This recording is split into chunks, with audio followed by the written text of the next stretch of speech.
Hey, True Believers, England Teen here with another batch of reviews. As you know, I always check out one independent, one Marvel, one DC. We're going to start off with Iron Man 2020, go visit the Dollhouse Family, and then we're going to find out if Thor is truly worthy.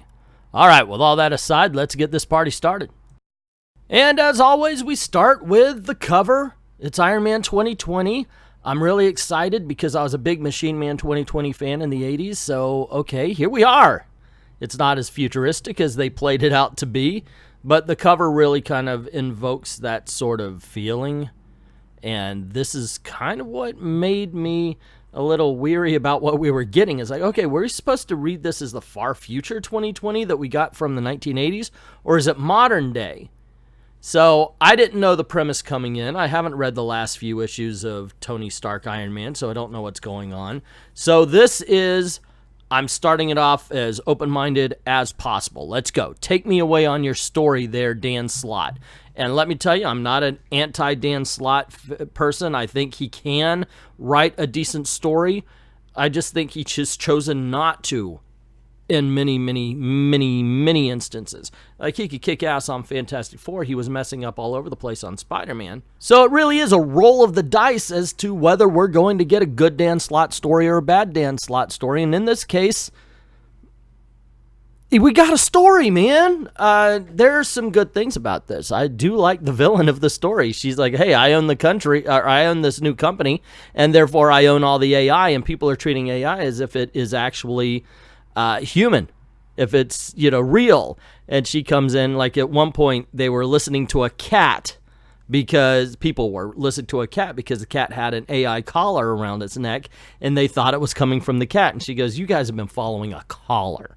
That's what you've been doing. That's how stupid you've become, And I actually enjoy this character. To me, she is the protagonist. Granted, she could come off a little bit like a bitch, but you know what? She's still the most interesting thing about the book. Summer, oh my goodness, Summer. I forget the last name. But she was also the villain of Machine Man 2020, so I could tell that they're kind of gearing up to turn her into that right now. But she's the only one that's really making sense.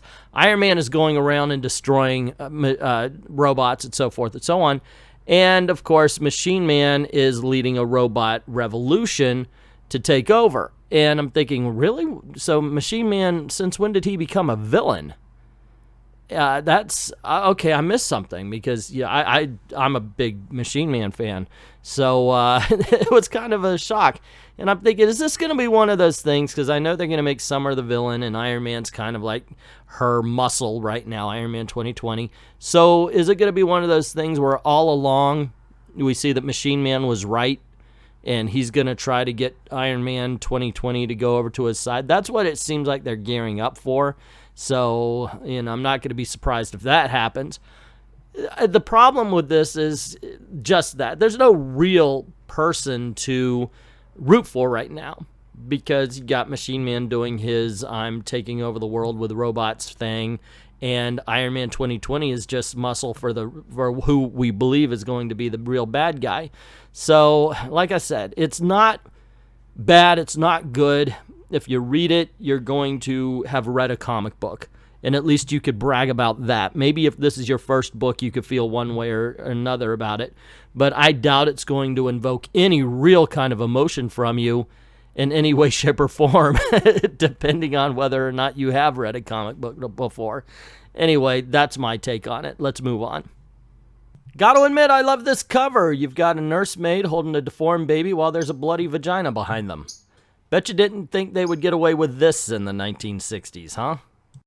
The Dollhouse Family Book 2 starts where the first one left off. Alice is kind of sad, and she's taken away from her mom. Her mom's actually arrested because of the death of her father in the first issue. Of course, we know how he died and everything.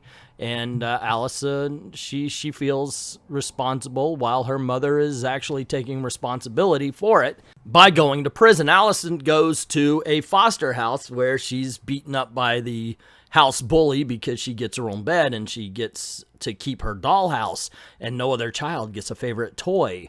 And this, of course, makes her withdraw a little more. She's quiet. People talk about her being an elective mute, that she only speaks when she wants to.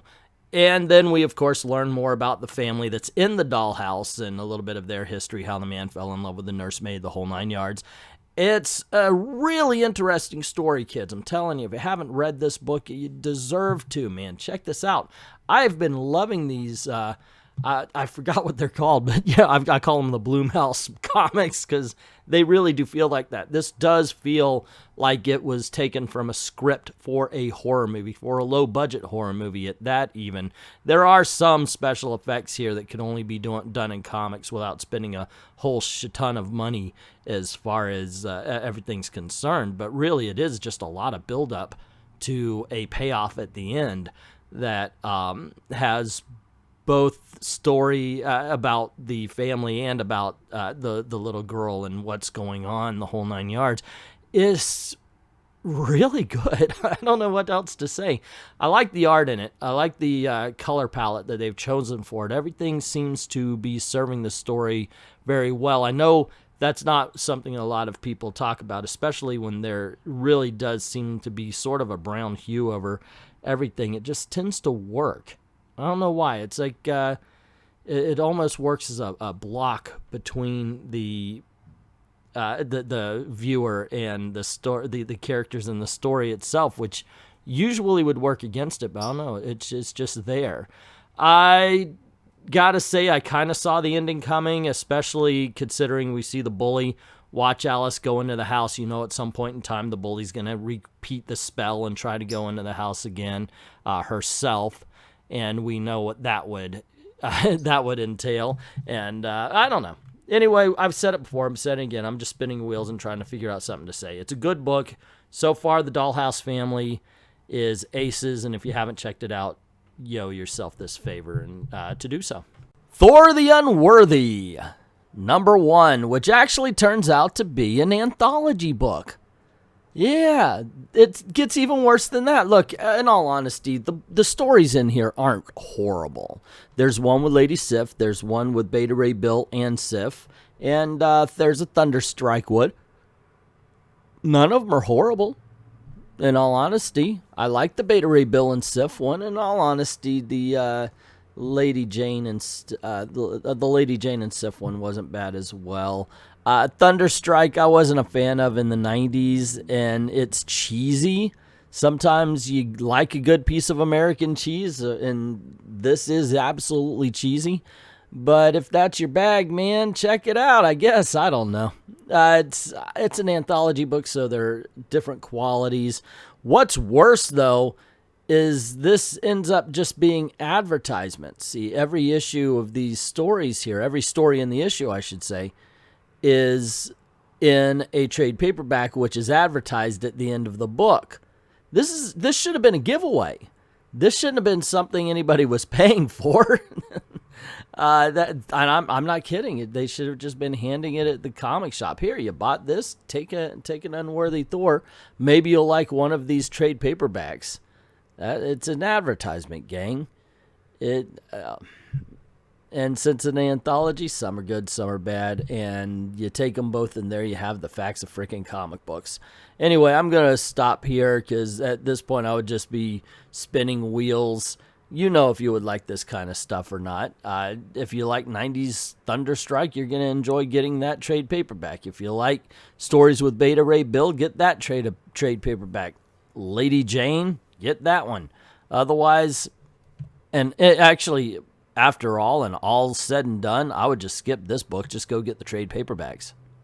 So there you go, gang. Those are my reviews and my opinions on Iron Man 2020, the Dollhouse Family #2, and Thor the Worthy.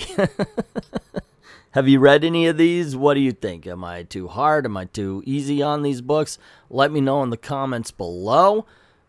Don't forget to click like and share if you haven't done it already. Subscribe and ring that notification bell, making sure your notifications are on all for both Google and YouTube. And if you don't mind helping out the channel, go on over to Patreon or to Ko-Fi, drop $1 in the tip jar. Thank everybody who's already done that. And to everyone, all of the true believers, thank you very, very much for watching.